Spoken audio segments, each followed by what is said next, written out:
পুজোর ছুটিতে বাড়িতে যেতে না যেতেই শুরু হয় বৃষ্টি। তো কী আর করার। পরদিন সকালে ঘুম থেকে উঠেই চলে যাই পেঁপে পাড়তে। চোরের উপদ্রব থেকে বাঁচার জন্য একটু তাড়াতাড়ি পেঁপেগুলো পেড়েছিলাম। পরে পেঁপে দেখে মনে হচ্ছিল এগুলো আর জিন্দেগিতেও পাকবে না। যাই হোক, আসসালামু আলাইকুম। আশা করি সবাই অনেক বেশি ভালো আছেন।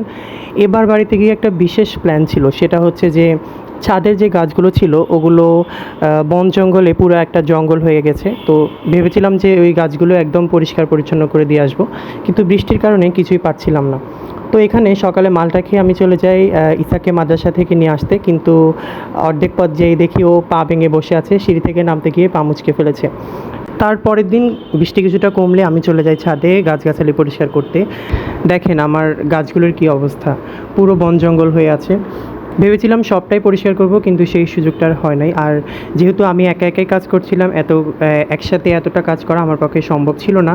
আর কিছুক্ষণ পর পর আসছিল বৃষ্টি, এবং সেই জন্য মাটিগুলো একটু কাদা কাদা হয়ে যাচ্ছিলো, আমার এগুলো উঠাতে অনেক অসুবিধা হয়ে যাচ্ছিলো। যাই হোক, শুরু যখন করেছি শেষ তো করতেই হবে। তো আমি সামনের যে গাছগুলো ছিল শুধু ওই দুইটাই উঠিয়েছি, আর হচ্ছে যে পানি ঢেলে দিয়েছি। আর তখন বৃষ্টিও হচ্ছিল, আর আমি পানি ঢেলে দিয়েছি যাতে কাদাগুলো একেবারে পরিষ্কার হয়ে যায়। তারপর চলে যাই জুমার নামাজে, এবং এসে দেখি যে পকপকা রোদ, এবং তখন ছাদটা দেখতেও ভালো লাগছিল।